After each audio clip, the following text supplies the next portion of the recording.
여러분은 멕시칸 음식 좋아하시나요? 부리또와 타코는 이제 미국인들에게 햄버거나 피자만큼이나 흔한 음식이 됐습니다. 그런데 단 한 명의 셰프가 덴버의 작은 가게에서 시작해 미국 전역을 뒤흔들고 세계 외식 시장의 판을 바꾼 브랜드가 있습니다. 바로 치폴레입니다. 이 치폴레가 드디어 내년 상반기 서울에 첫 매장을 연다고 하는데요. 이미 한국에는 타코벨, 온더보더 같은 멕시칸 브랜드가 자리 잡고 있죠. 그렇다면 글로벌 오리지널 치폴레는 어떤 차별점을 보여줄까요? 오늘은 치폴레의 시작과 성장, 위기와 부활, 그리고 한국 시장에서의 경쟁 구도까지 함께 살펴보겠습니다. 치폴레의 이야기는 한 명의 셰프 스티브 엘스로부터 시작됩니다. 그는 원래 미술사를 전공했지만 늘 마음속엔 요리에 대한 열정이 있었는데요. 결국 그는 진로를 바꿔 미국 최고의 요리학교 CA에 진학했습니다. 졸업 후에는 샌프란시스코의 유명 레스토랑 스타즈에서 셰프로 경력을 쌓았죠. 이곳에서 엘스는 신선한 재료를 다루는 법, 음식의 철학을 담는 방식, 그리고 정교한 플레이팅까지 프렌치 파인다이닝의 정수를 배웠습니다. 하지만 그의 궁극적인 꿈은 고급 레스토랑을 직접 여는 것이었는데요. 문제는 돈이었습니다. 그는 레스토랑 자금을 마련하기 위해 임시로 작은 멕시칸 식당을 열기로 합니다. 그리고 1993년 덴버 대학교 근처에 치폴레 1호점이 탄생하죠. 엘스는 샌프란시스코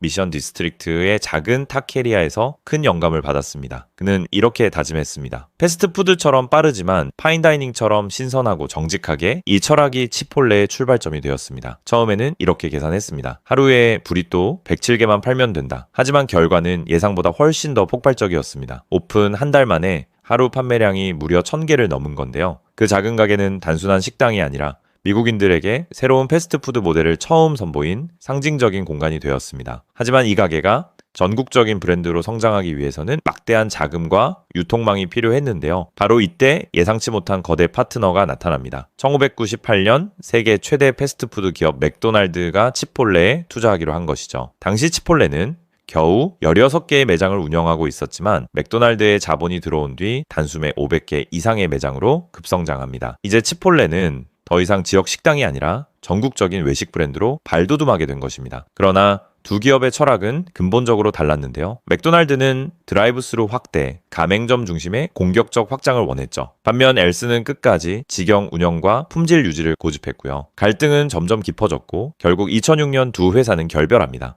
이 과정에서 맥도날드는 약 4,860억 원 투자로 2조 원 이상의 수익을 거두고 떠났습니다. 그리고 같은 해 치폴레는 뉴욕 증권거래소에 상장하며 당당히 독립 브랜드로 서게 됩니다. 치폴레는 독립 후 단순히 매장을 늘리기보다 우리는 왜 이 음식을 만드는가? 라는 질문을 던졌습니다. 대표적인 사례로 2011년엔 광고 캠페인을 선보이는데요. 공장식 축산을 비판하고 동물 복지와 지속 가능한 농업을 강조한 이 광고는 칸 국제 광고제에서 수상까지 하며 화제를 모았죠. 소비자들은 치폴레를 음식 철학이 있는 브랜드로 기억하게 됐습니다. 또한 치폴레는 대중문화와 소통하는 방식으로도 화제가 됐는데요. 2022년 미국 CBS 제임스 코든 쇼에 BTS가 출연했을 때 멤버 정국이 치폴레를 치코틀이라고 발음하며 전국적인 밈이 된 적이 있습니다.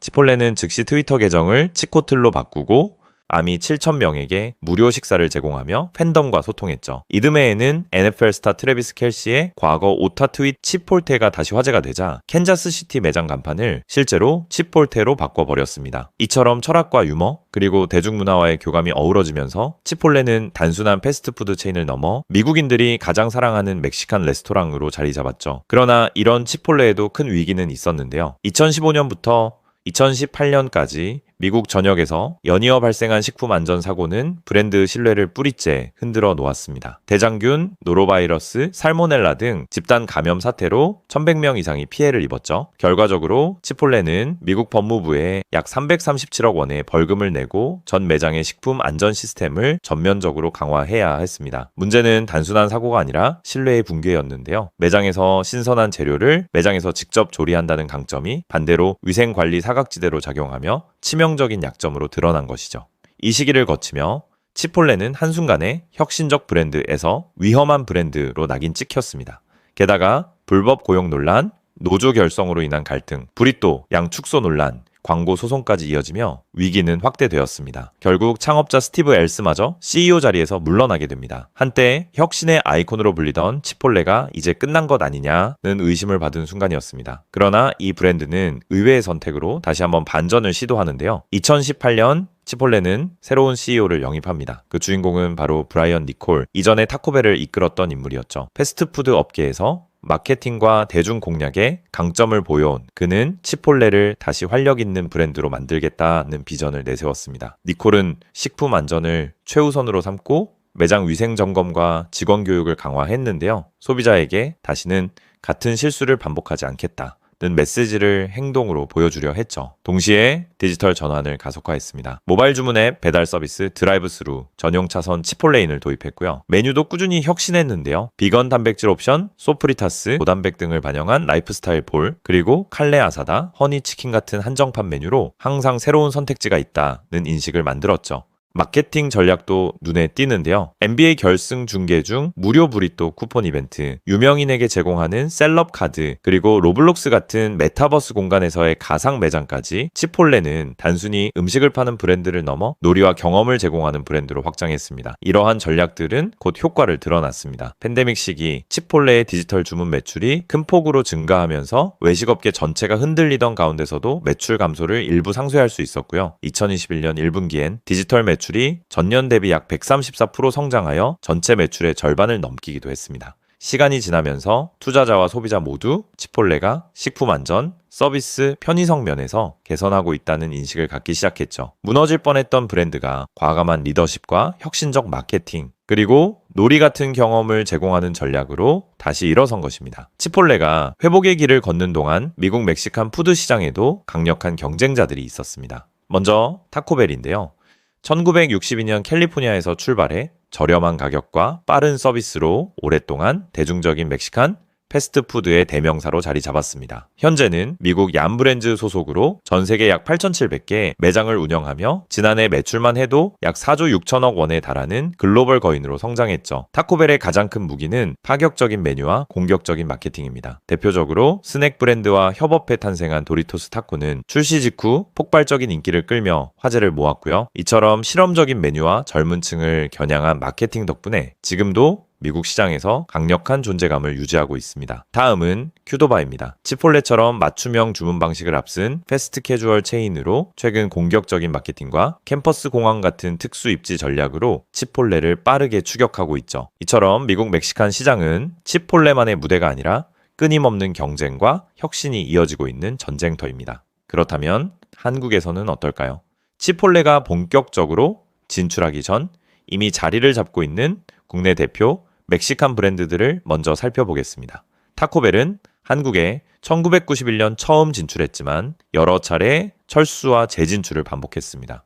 현재는 약 11개 매장이 운영 중인데 흥미로운 점은 운영사가 두 곳이라는 건데요. KFC, 코리아와 아워홈 자회사 캘리스코가 나눠서 운영하고 있죠. 특히 강남의 문을 연 타코벨 더 강남은 아시아 최초의 바 콘셉트 매장입니다. 주류를 곁들일 수 있는 독특한 모델로 화제를 모았는데요. 가격대는 부담 없는 가성비 전략을 내세우고 있어 점심 한 끼에도 무리 없이 선택할 수 있습니다.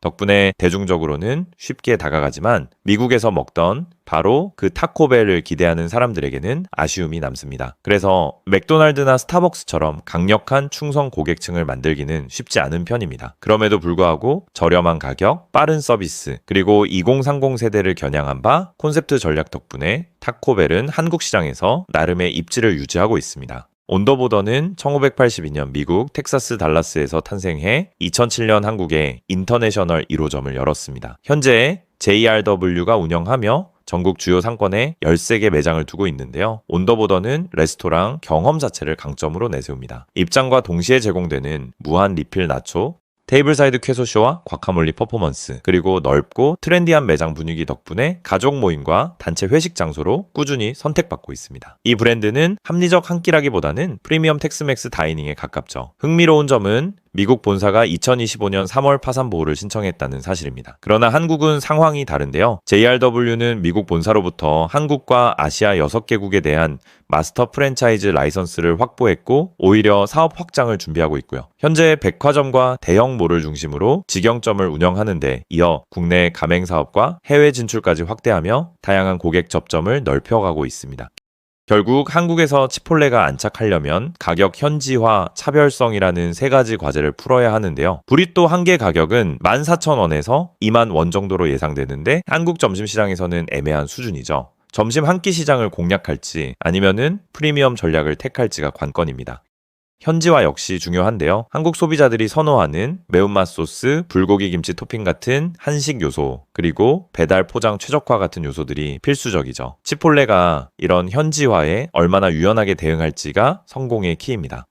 마지막으로 차별성인데요. 타코벨은 가성비와 속도를 무기로 하고 온더보더는 레스토랑 경험과 프리미엄 전략을 강화하고 있죠. 치폴레는 글로벌 오리지널이라는 강력한 브랜드 이미지를 어떤 방식으로 활용하느냐에 따라 한국 멕시칸 시장의 판도를 바꿀 수 있습니다. 브리또 107개를 팔겠다는 목표로 시작한 작은 가게. 이제는 세계적인 브랜드가 되어 한국 시장에 도전합니다. 온더보더처럼 화려한 다이닝 경험을 줄까요? 타코벨처럼 가성비와 일상성을 무기로 할까요? 아니면 치폴레만의 글로벌 오리지널리티로 또 다른 흐름을 만들어낼까요? 여러분은 어떤 스타일의 멕시칸 음식이 더 끌리시나요? 댓글로 여러분의 생각을 남겨주세요. 영상이 유익하셨다면 좋아요와 구독, 알림 설정까지 부탁드립니다. 여러분의 작은 클릭이 저희에게 큰 힘이 됩니다.